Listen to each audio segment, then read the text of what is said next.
tous, merci de nous rejoindre dans l'actualité. Renforcer la coopération, prospecter de nouvelles opportunités d'investissement et de partenariat à l'ordre du jour des travaux de la réunion du dialogue stratégique algéro-brésilien qui se sont ouverts ce matin à Alger, le Brésil qui figure justement parmi les 5 principaux partenaires commerciaux de l'Algérie. Dans l'actualité également, la visite du ministre de l'Intérieur Nordine Bedoui dans la wilaya de Saïda, une visite de 2 jours où plusieurs projets dans différents secteurs seront lancés, inspectés et inaugurés par le ministre de l'Intérieur. Une récolte record enregistrée dans la wilaya de Bouira en céréaliculture, favorisée par les fortes pluies enregistrées cette année. Le record qui pourrait atteindre les 2 millions de quintaux. Une opération de moisson-battage est en cours. Bienvenue à tous. Le président de la République, Abdelaziz Bouteflika, adresse un message de félicitations au président de la République arabe d'Égypte, Abdel Fattah Sisi, à l'occasion de la célébration de son pays de l'anniversaire de la Révolution du 23 juillet 1952. Le chef de l'État a réaffirmé la volonté de l'Algérie à promouvoir les relations d'amitié et de coopération entre les 2 pays frères dans divers secteurs. Le Premier ministre Ahmed Yahya a reçu aujourd'hui à Alger le ministre d'État chargé du plan et du développement de la République du Bénin, Abdoulaye Bio Tiane, qui effectue une visite de travail en Algérie. L'audience s'est déroulée en présence du ministre des Finances, Abderrahmane Rawia.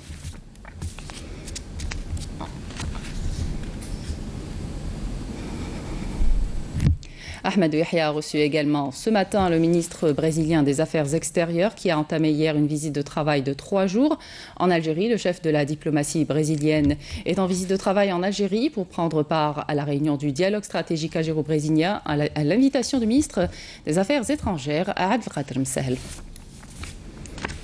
Et justement, le ministre brésilien des Affaires extérieures co-préside avec le ministre des Affaires étrangères, Abdelkader Msahel, les travaux de la réunion du dialogue stratégique algéro-brésilien qui ont débuté ce matin. Les 2 ministres examinent les possibilités de renforcer les dispositifs de coopération existantes et la prospection de nouvelles opportunités d'investissement et de partenariats mutuellement bénéfiques. Le Brésil, qui figure parmi les 5 principaux partenaires commerciaux de l'Algérie, l'occasion de poursuivre leur concertation et la coordination des positions des 2 pays, autant sur les questions internationales et régionales d'intérêt commun qu'au sein des forats auxquels ils appartiennent. Je vous propose d'écouter les 2 ministres.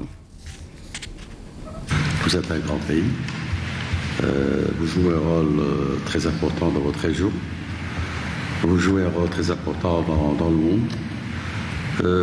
Vous l'avez si bien dit, vous avez eu un parcours historique qui a fait qu'aujourd'hui, le Brésil aujourd'hui est né d'une révolution, qu'on le voulons ou non, de changements très profonds, un pays qui a connu une phase difficile, il est passé à la démocratie, à un grand pays comme le vôtre, et c'est ce qui fait que nous sommes 2 pays qui se ressemblent. C'est pour moi une occasion très importante dans ma vie personnelle et aussi comme ministre, parce que c'était l'occasion de réaffirmer les liens très étroits qui existent entre nos pays. Dans l'actualité également, la visite de 2 jours du ministre de l'Intérieur, des collectivités locales et de l'aménagement du territoire. Nordine Bedoui, durant ces 2 jours, lancera, inspectera et inaugurera plusieurs projets concernant notamment les ressources en eau, le secteur des forêts, de l'habitat, de l'aménagement du territoire et de l'industrie. Malik, un jeune chef d'entreprise qui a bénéficié d'une aide de l'Agence nationale de soutien à l'emploi Jeune en Sège, il a réussi à relever le défi et à lancer sa propre société de fabrication de pièces de rechange mécanique, une production 100% nationale qui a trouvé sa place dans le marché de la sous-traitance. Nesselim Ben Saïdi. Malik, ce jeune chef d'entreprise, a pu réaliser son rêve grâce à un dispositif d'aide de l'Agence nationale de soutien aux jeunes. Sa micro-entreprise, spécialisée dans la réalisation de pièces de rechange mécanique de pointe, jouit aujourd'hui de 20 années d'existence. Elle a su s'imposer dans le marché de la sous-traitance nationale. J'ai commencé à travailler avec un seul ouvrier, nous étions 2 dans cette entreprise. Après 20 ans, ma société s'est agrandie grâce aux efforts de tous et notamment de l'État. Nous travaillons à la demande, c'est-à-dire nous fabriquons la pièce de A à Z. C'est une production 100% nationale. On fabrique tout ce qui est la pièce من الصفر حتى للنهاية. Ce genre d'entreprise ne fera que rehausser l'économie nationale et alléger la facture de l'importation, notamment des pièces de rechange mécanique. Nous faisons en sorte d'encourager ce genre de projet par le soutien, l'encadrement, la formation et même le financement.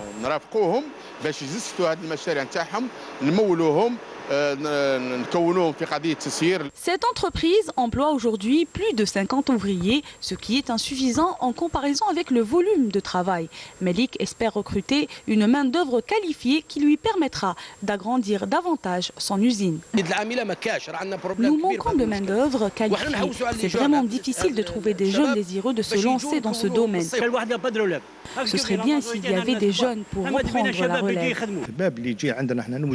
Nous faisons en sorte d'orienter les stagiaires diplômés des différents centres de formation inscrits chez nous selon les besoins du marché. Nous conseillons aussi les chefs d'entreprise de récompenser les efforts de ces stagiaires pour les motiver. L'Agence nationale pour l'emploi, ANEM, a enregistré le premier semestre de l'année en cours un taux de plus de 20% de jeunes diplômés des différents centres de formation, un taux largement plus élevé par rapport à l'année 2017. Un reportage de Nadia Soltani. Le tourisme, un secteur pourvoyeur d'emplois. Sidi Bel Abbès, par exemple, en mise sur le renforcement des structures d'accueil. Pas moins de 7 hôtels sont en cours de réalisation, ce qui va porter le nombre de lits dans cette wilaya à plus de 1100. Reportage de Amel Siridir. Sidi Bel Abbès connaît ces dernières années une réelle dynamique en matière d'investissement touristique. Un secteur qui recèle d'importantes potentialités qui n'attendent qu'à être exploitées, ce qui ne pourra qu'impacter positivement sur l'économie locale. La wilaya de Sidi Bel Abbès dispose actuellement d'un parc hôtelier englobant 13 hôtels. La capacité globale est de plus de 800 lits avec une main-d'œuvre de 265 employés. La direction du tourisme d'artisanat de la wilaya de Sidi Bel Abbès enregistre un nombre de 7 projets touristiques en cours de réalisation d'une capacité globale de 378 lits et qui va générer plus de 257 postes d'emploi. Un intérêt particulier est accordé à la relance du secteur touristique à Bel Abbès, avec notamment le renforcement des structures d'accueil et l'amélioration de la qualité des prestations. Nous avons un manque en matière d'infrastructures hôtelières ici à Sidi Bel Abbès. C'est ce qui m'a poussé à investir dans ce domaine. Au départ, j'allais faire un dortoir, mais avec l'encouragement de la direction du tourisme et toutes les facilitations qu'ils nous ont accordées, j'ai édifié cet hôtel qui sera ouvert incessamment.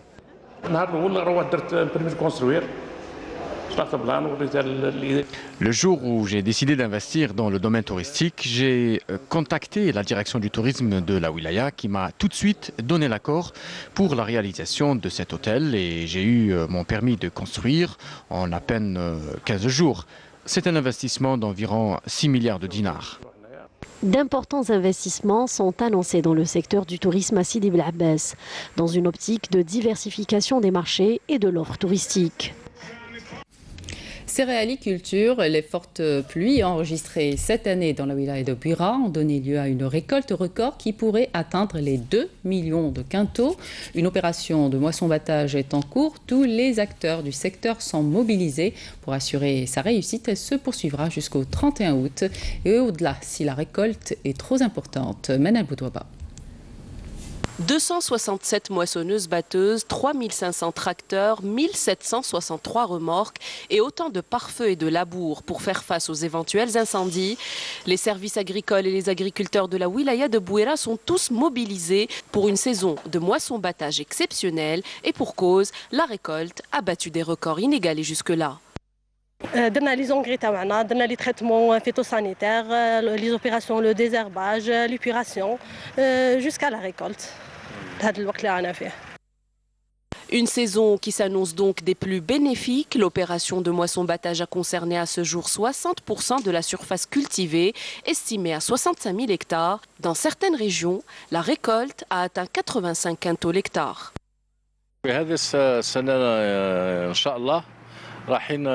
Cette année, la récolte attendue dans la wilaya de Bouira pourrait dépasser les 2 millions de quintaux sur les 65 000 hectares qui ont été emblavés ou ensemencés.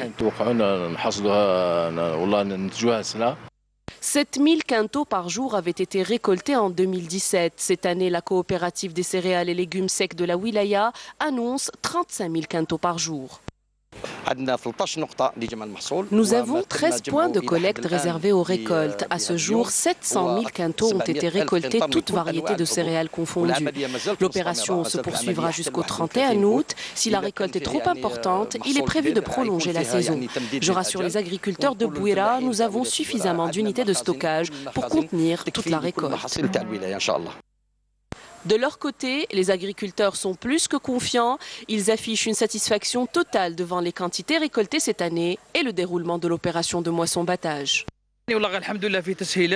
Dieu merci, on nous a vraiment facilité la tâche. La DSA n'a ménagé aucun effort. Nous n'avons rencontré aucun problème à ce jour. Regardez cette belle récolte. Je remercie Dieu pour ça. Des résultats dus avant tout aux fortes quantités de pluie et de neige qui se sont abattues sur la wilaya durant la saison hivernale et donc à l'absence totale de stress hydrique.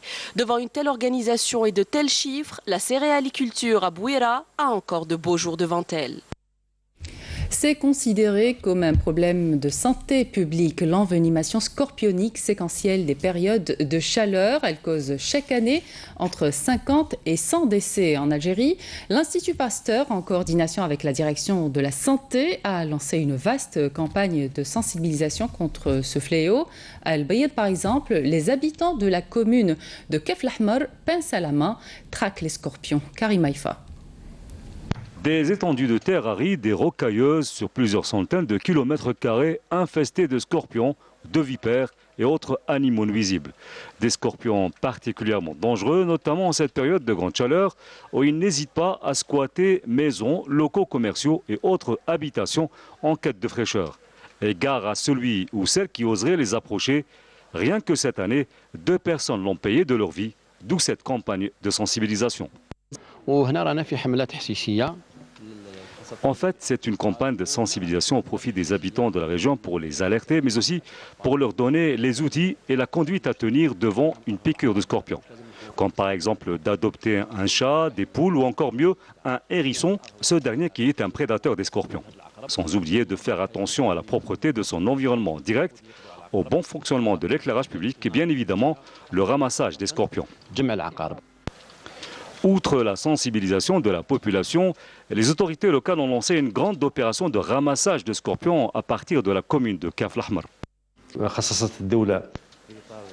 L'État a dégagé près de 3 milliards de centimes. Le ministère de la Solidarité a également alloué 4,5 milliards de centimes au profit de cette campagne qui touche toutes les communes de la wilaya et qui a pour objectif de ramasser un maximum de scorpions.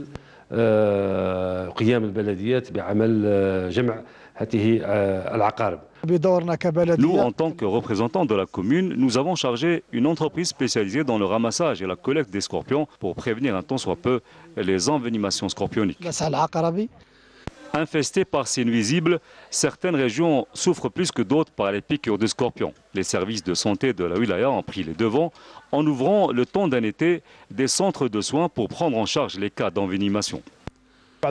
Il y a dans la wilaya de Bayed des zones où on recense chaque année un nombre important d'envenimations. C'est pour cela qu'on a ouvert dans ces localités des salles de soins ouvertes 24 heures sur 24 durant les 5 mois de grande chaleur. Entre 50 et 100 décès sont enregistrés chaque année à cause de l'envenimation scorpionique en Algérie. Un fléau dont on constate une extension au wilaya du Nord, devenu par la force des choses un problème de santé publique en Algérie, de par sa morbimortalité et la charge financière qu'il impose. L'essentiel de l'actualité à l'étranger, en bref, avec Naïma Haouch. Un adolescent palestinien de 15 ans a été tué dans la nuit de dimanche à lundi par des soldats israéliens près de Beit Lahm en Cisjordanie occupée. Arkan Mizhar est mort après avoir été atteint à la poitrine par des tirs israéliens lors d'affrontements dans le camp de réfugiés de Dhisher. 8 personnes ont été tuées par un kamikaze qui s'est fait exploser ce matin dans une mosquée du nord-est du Nigeria pendant la prière. Les attentats suicides contre des cibles civiles sont généralement l'œuvre du groupe terroriste Boko Haram. L'attentat suicide qui a visé hier à Kaboul le général Abdulrachid Dostom, chef de guerre et vice-président de retour d'exil, a fait au moins 23 morts et 107 blessés selon un nouveau bilan du ministère de l'Intérieur. Ce bilan pourrait encore évoluer. Accueilli par une délégation d'officiels et des dizaines de partisans, Dostom collectionne depuis des décennies les faits de guerre et les pires exactions, comme la mort de 2000 talibans enfermés dans des conteneurs. Il doit reprendre ses fonctions de vice-président. Les 20 pays les plus industrialisés de la planète estiment que la croissance mondiale était robuste mais menacée à court et moyen terme par l'augmentation des tensions commerciales et géopolitiques. Après avoir imposé des taxes douanières sur l'acier et l'aluminium visant avant tout la Chine qui ont mis le feu aux poudres, les États-Unis menacent de surtaxer les importations automobiles européennes, de sanctionner les pays qui commercent avec l'Iran tout en promettant de limiter de manière drastique leurs achats de produits chinois. Une fusillade a fait 2 morts dont le tireur présumé et 13 blessés hier soir à Toronto. La fusillade a éclaté en fin de soirée, semant le chaos dans le très animé quartier grec de la ville. Des témoins affirment que plus d'une vingtaine de coups de feu avaient été tirés. On ne connaît toujours pas les motivations du tireur qui a utilisé une arme de poing. Tout en condamnant cette tragédie, le maire de Toronto a invité la population à rester calme et à éviter de faire des conclusions hâtives.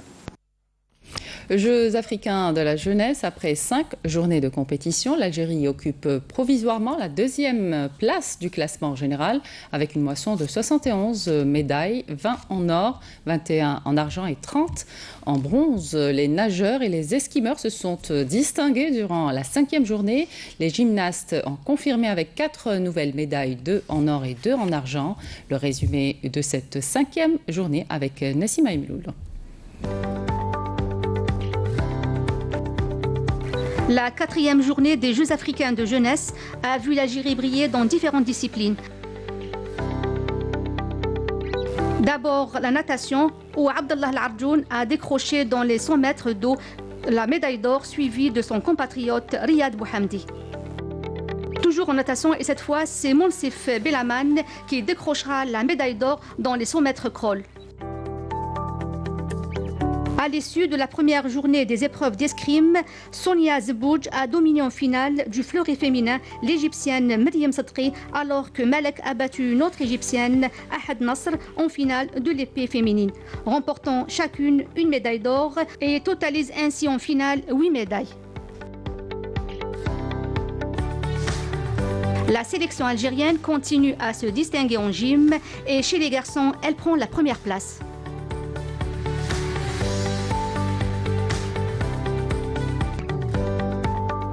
En aviron, dans sa 3e et dernière journée, l'équipe nationale filles et garçons termine en argent. La 2e sortie de la sélection nationale en cyclisme verra Issa Al-Bsir s'adjuger la médaille d'argent dans la course contre la montre, alors que Noura Yasmine Bouzenzen se contente de la médaille de bronze. En attendant de voir d'autres belles moissons, un grand bravo à nos athlètes et plein succès.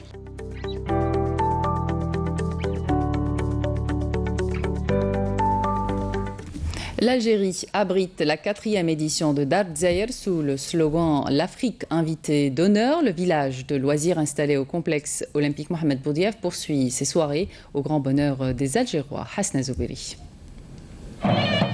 Durant une dizaine de jours, le complexe olympique Mohamed Boudiaf accueillera la manifestation Dar Dzaïr qui verra la participation de près de 300 personnes venues de 48 wilayas. La soirée d'hier a débuté par la Zorna de la région de Soukharas. Cette édition est marquée par plusieurs nouveautés, notamment l'habit traditionnel qui a été modernisé. Le but est de lui donner sa vraie valeur.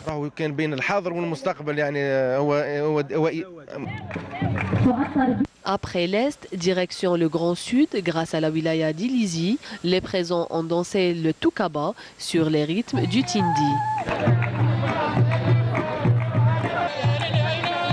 Nous allons présenter au public les traditions de la wilaya d'Ilizi, notamment la musique du Tindi et les coutumes et traditions de nos fêtes de mariage.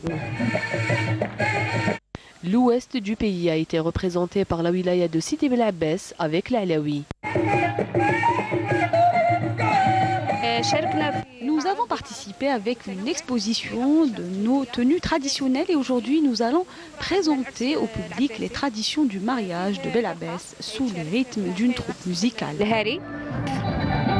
Et comme l'Afrique est invitée d'honneur, le Congo a enchanté le public avec les beaux rythmes africains.